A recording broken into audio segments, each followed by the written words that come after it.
Nomor 1, jelaskan mengenai 4 standar kompetensi guru. Pilih salah satu di antara kompetensi pedagogik, kompetensi kepribadian, kompetensi sosial, dan kompetensi profesional. Jelaskan bagaimana contoh peranan di sekolah yang menggambarkan kompetensi guru tersebut. Kompetensi guru merupakan pengetahuan, keterampilan, sikap, dan nilai-nilai yang diwujudkan dalam kebiasaan berpikir dan bertindak yang merupakan kemampuan dasar yang harus dimiliki oleh seorang guru. Kompetensi guru meliputi 4, yaitu kompetensi pedagogik, kompetensi profesional, kompetensi sosial, dan kompetensi kepribadian. Keempat kompetensi tersebut akan menentukan berhasil atau tidaknya seorang guru dalam mengimplementasikan peranan dan fungsinya dalam pembelajaran. Salah satu kompetensi guru yang harus dimiliki oleh seorang guru yaitu kompetensi profesional. Kompetensi profesional merupakan kemampuan seorang guru dalam menguasai materi pembelajaran dan keahlian di bidangnya. Kemampuan dalam menguasai materi pembelajaran secara mendalam dan menyeluruh sehingga guru dapat membimbing peserta didiknya dalam memenuhi standar kompetensi yang telah ditetapkan oleh Standar Pendidikan Nasional. Sebagai contohnya, hari ini seorang guru biologi akan masuk mengajar di kelas 11. Materi yang diajarkannya adalah struktur dan fungsi jaringan pada tumbuhan. Guru tersebut harus sudah menguasai dan memahami materi, struktur, dan fungsi jaringan tumbuhan secara mendalam, sehingga dapat menyampaikan materi tersebut secara sebaik-baiknya kepada peserta didik, serta tercapainya indikator-indikator yang ada dalam KD tersebut.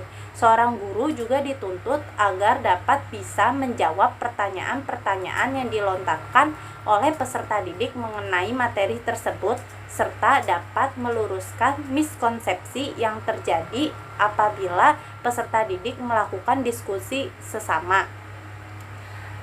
Salah satu upaya dalam mengembangkan kompetensi profesional seorang guru yaitu adalah dengan menulis. Seorang guru dituntut untuk dapat membuat sebuah modul pembelajaran untuk peserta didiknya. Selain itu, ada pula cara lain untuk dapat mengembangkan kompetensi profesional seorang guru, yaitu dengan mengikuti workshop dan pelatihan-pelatihan yang ada. Nomor 2, jelaskan mengenai kelebihan dan kelemahan metode pembelajaran menggunakan CTL, PBL, dan inquiry. Kelebihan CTL, siswa dilatih untuk berpikir kritis dan kreatif dalam memecahkan masalah. Pembelajaran menjadi lebih menyenangkan.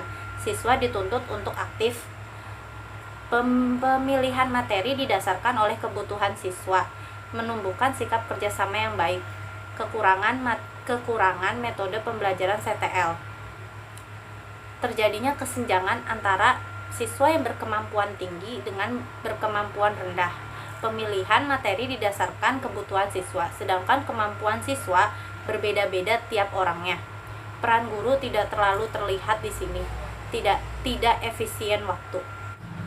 Kelebihan PBL, yang pertama, menantang siswa untuk dapat menemukan pengetahuan baru, membantu siswa mengembangkan pengetahuan baru yang dimilikinya, memberikan kesempatan kepada siswa mengaplikasikan pengetahuannya di dalam kehidupan nyata, memudahkan siswa dalam memahami konsep-konsep pembelajaran karena harus memecahkan masalah. Sedangkan kelemahan dari PBL adalah siswa yang enggan memecahkan masalah tidak akan berproses dalam pembelajaran ini, serta siswa hanya belajar apa yang mereka ingin pelajari saja. Kelebihan metode pembelajaran inquiry, peserta didik siswa dapat memperoleh pengetahuan secara individu sehingga ditanamkan di pikirannya, dapat meningkatkan kepercayaan diri siswa karena siswa tersebut mencari pengetahuannya secara mandiri. Kemudian dapat meningkatkan motivasi belajar siswa. Kelemahan metode pembelajaran inquiry adalah guru dan siswa sudah terlalu nyaman dengan pembelajaran gaya yang lama, dan metode pembelajaran inquiry ini hanya berfokus pada perkembangan siswa dan keterampilan siswa saja. Nomor 3, jelaskan mengenai dua permasalahan yang ada dalam pengelolaan pendidikan dalam bidang sarana dan prasarana serta sumber daya manusia. Berikan solusinya. Permasalahan mengenai sarana dan prasarana serta sumber daya manusia yang tidak memadai di dalam dunia pendidikan dapat menimbulkan kesenjangan-kesenjangan. Hal ini biasanya terjadi dan dialami oleh sekolah-sekolah yang berada di daerah terpencil. Permasalahan mengenai sarana prasarana yang tidak memadai, contohnya adalah gedung sekolah yang tidak layak, buku teks-teks pelajaran yang kurang, serta lain-lainnya. Salah satu contoh permasalahan mengenai sarana dan prasarana yang tidak memadai dalam pembelajaran biologi adalah tidak memadainya suatu laboratorium di suatu sekolah. Laboratorium sendiri erat kaitannya dengan pembelajaran biologi, karena pembelajaran biologi tidak melulu tentang teori. Tidak memadainya laboratorium di suatu sekolah dapat mengakibatkan kurangnya peserta didik dalam melakukan praktikum. Hal ini dapat diatasi dengan melakukan praktikum menggunakan alat dan bahan yang mudah ditemukan, namun maksud dan tujuannya tetap sama. Atau cara lainnya adalah dengan menggunakan video, kemudian peserta didik menontonnya bersama, atau menggunakan gambar serta carta yang disertai oleh penjelasan guru. Sedangkan permasalahan dalam dunia pendidikan mengenai sumber daya manusia yang tidak memadai, contohnya adalah seorang guru mengampu dua mata pelajaran sekaligus, atau seorang guru mengampu mata pelajaran di luar bidang keahliannya. Hal ini tidak sesuai dengan kompetensi profesional seorang guru.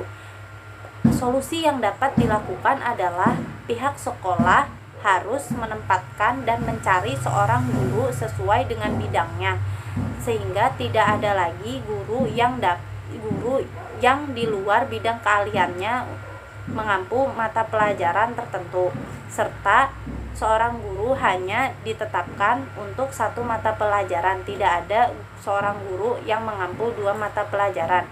Pihak sekolah juga dapat mendaftarkan guru-gurunya untuk mengikuti workshop yang ada. Nomor 4, jelaskan dua permasalahan dalam pendidikan mengenai perilaku siswa yang dapat menghambat pembelajaran. Perilaku siswa yang dapat menghambat pembelajaran adalah siswa yang pasif dengan minat belajar rendah serta siswa yang cenderung pemalu. Siswa yang pasif dengan minat belajar rendah biasanya dikarenakan pembelajaran masih bersifat teacher-centered. Kebanyakan guru-guru menggunakan metode ceramah.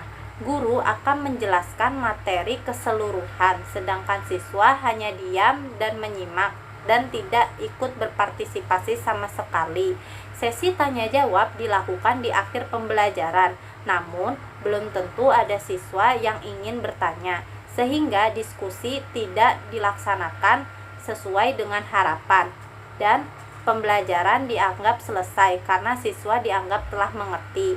Hal ini dapat diatasi dengan mengubah dari teacher-centered menjadi student-centered, sehingga siswa yang pasif akan perlahan-lahan mulai aktif seiring dengan bertambahnya minat belajar siswa tersebut. Contohnya adalah dengan menggunakan PBL. Permasalahan lainnya adalah siswa yang cenderung pemalu. Siswa yang seperti ini harus mendapatkan dukungan lebih dari guru dan teman, sehingga siswa tersebut mau berpendapat jika berada di dalam forum diskusi serta aktif dalam kegiatan kelompok lainnya. Nomor 5, sebutkan dua jenis media interaktif yang dapat digunakan dalam pembelajaran. Sebutkan kelebihan dan kelemahan media interaktif tersebut. Menurutmu, bagaimana efektivitas penggunaan media interaktif dalam pembelajaran? Ada banyak media interaktif yang digunakan pada saat sekarang, terutama pada saat pembelajaran jarak jauh atau daring. Dua media interaktif yang paling umum dan paling banyak digunakan adalah Google Classroom dan Zoom Meeting. Kelebihan Zoom Meeting: ruang penyimpanannya besar, ruang penampungannya besar, sehingga dalam satu kali pertemuan Zoom meeting dapat menampung satu kelas sekaligus. Yang kedua, adanya fitur yang beragam. Di Zoom meeting ada fitur audio, share screen, rekam, dan lain sebagainya. Audio dapat digunakan untuk berdiskusi antara siswa dengan siswa maupun siswa dengan guru. Share screen digunakan untuk guru dalam menampilkan materi atau video mengenai materi pembelajaran yang akan disampaikan. Rekam digunakan untuk siswa maupun guru jika ingin merekam pertemuan pada hari itu. Yang ketiga itu video dan suara yang ada di Zoom meeting itu kualitasnya bagus, sehingga tidak adanya miskonsepsi saat berdiskusi akibat video atau suara yang dihasilkan oleh Zoom meeting berkualitas rendah. Kekurangan dari Zoom meeting: boros kuota. Hal ini sudah diatasi dengan adanya kuota pemerintah bagi siswa, sehingga siswa tidak diberatkan lagi dengan membeli kuota untuk melakukan Zoom meeting. Yang kedua, tidak adanya fitur berbahasa Indonesia. Fitur-fitur Zoom meeting masih menggunakan bahasa Inggris atau bahasa lainnya, belum tersedianya bahasa Indonesia. Hal ini dapat membuat pengguna baru merasa kebingungan bagaimana cara mengoperasikan Zoom meeting dengan benar. Yang ketiga, data rawan bocor. Hal ini dapat diatasi dengan tidak login ke Zoom meeting. Join Zoom meeting hanya dengan ID meeting yang diberikan oleh host. Yang kedua, ada Google Classroom. Kelebihan Google Classroom: Google Classroom itu mudah sekali digunakan dan praktis. Di Google Classroom ada yang namanya menu Classwork. Classwork itu berfungsi untuk mengumpulkan file-file yang ada, seperti file absensi, file materi, maupun file tugas, pengumpulan tugas, sehingga siswa tidak kebingungan lagi dalam mencari file-file tersebut. Kekurangan dari Google Classroom: tidak adanya tombol share pada Google Classroom, sehingga aktivitas atau kegiatan yang ada di dalam Google Classroom seperti diskusi, mengerjakan tugas, absensi tidak dapat dibagikan atau di-share keluar dari Google Classroom.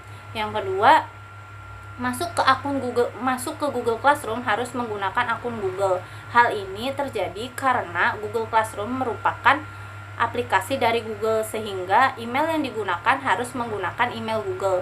Yang ketiga, tidak adanya tombol like atau penanda yang menandakan materi tersebut telah dibaca oleh peserta atau siswa, sehingga guru tidak tahu berapa siswa yang sudah membaca materi yang telah di-share di Google Classroom. Efektivitas penggunaan media interaktif menurut saya tidak ada yang berhasil secara sempurna 100%. Hal ini dikarenakan masih adanya siswa yang bersifat pasif, sehingga media interaktif apapun, jika siswanya masih bersifat pasif, maka tidak akan berjalan lancar 100% seperti yang diharapkan.